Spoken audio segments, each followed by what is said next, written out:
Hello, my name is Orla and I tell stories. And today I have a story for you. My story today is about a king and a queen. Not just any king and queen.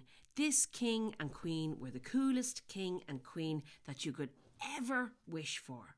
They were kind, they were very, very honest, and they were really loved by the people in their kingdom.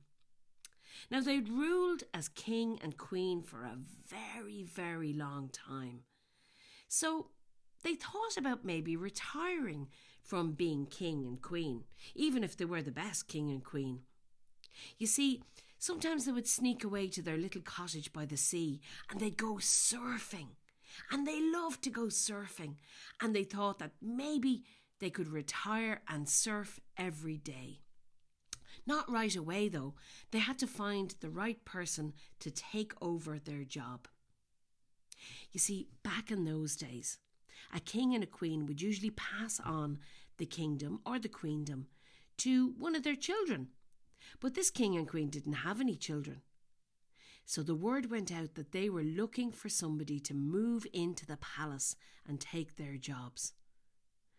Well, I don't know if you can imagine, but all sorts of people wanted this job. I mean, who wouldn't want to live in a beautiful palace with all these riches and gardens and nice foods? So they started getting letters from all sorts of distant cousins in different countries. Hello, cousin. I would love to be a king. I'm very good at it. I think I'll be very good at it. Or, hello, cousin. I'd love to be the next queen of your kingdom and queendom. I haven't had much experience, but I'd love to be in a nice palace. Well, the king and queen weren't satisfied. This wasn't good enough. They weren't going to retire until they had the perfect person. But who would they choose? Well, the queen said, look, we'll go to sleep tonight and we'll have a think about it and maybe we'll have an idea in the morning. Well, the next morning, they both woke up with the same idea. They went out onto the balcony and they opened up the big shutters and they called out to the people. People of the kingdom, said the king, I would like all the children in the kingdom to come to the courtyard tomorrow, and then we will decide who the next king or queen is. That's it. And then he closed the shutters. Well, the people all started muttering and mumbling. Oh, what excitement!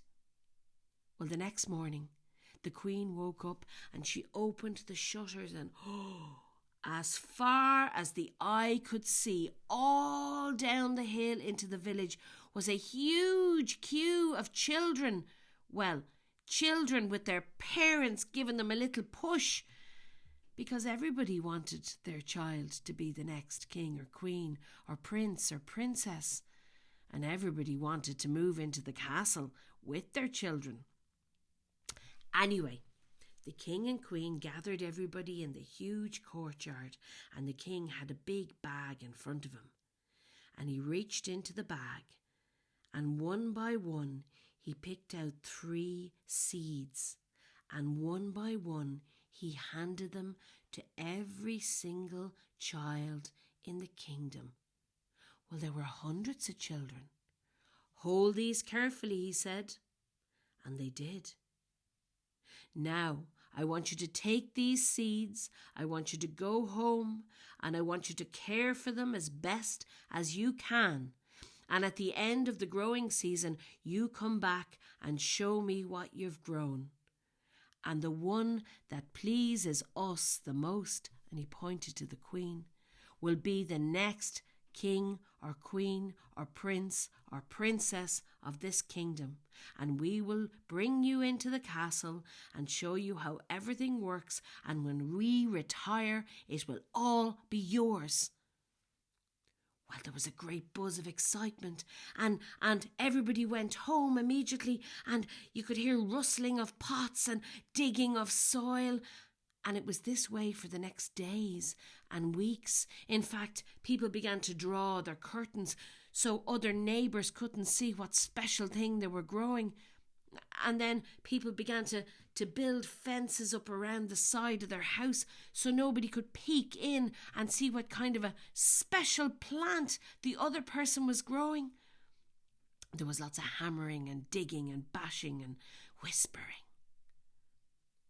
Well, the end of the growing season came, and the king woke up with a big yawn, and he opened up the shutters and, Queen, Queen, come here, wife, and look and see at this sight. All up from the village, as far as the eye could see, were these beautiful plants being held by children and their parents behind them.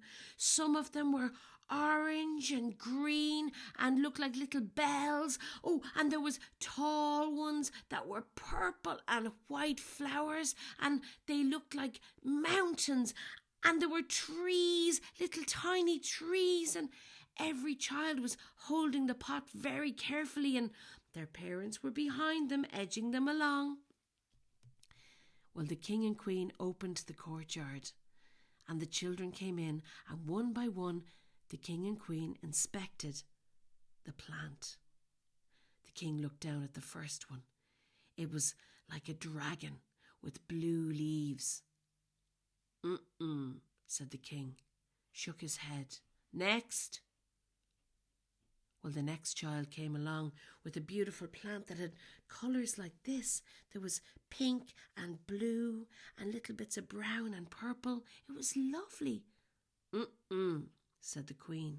Next. And the third child came along, and this one was really special. There was big sprays of red leaves, and in the centre was a swirl of white. And said the queen. Next, said the king. And so on, and so on, and so on, and everybody went by, and all these beautiful plants got the from the king and queen, and people began to mumble. Which one are they going to pick? There's loads of gorgeous ones after going by. What's going on? Until the king and queen were just at the bottom, the very last child in the line. It was a little girl, and she was holding on very tightly to her pot. And in the middle of her pot was absolutely nothing. She looked very sad, and her parents were standing behind her, and they looked very sad too, but they had their hands on her shoulders as if to say, it'll be okay no matter what. What have you got there, child? Said the king. Oh, your majesty, said the little girl, I'm so sorry. I tried so hard to grow something.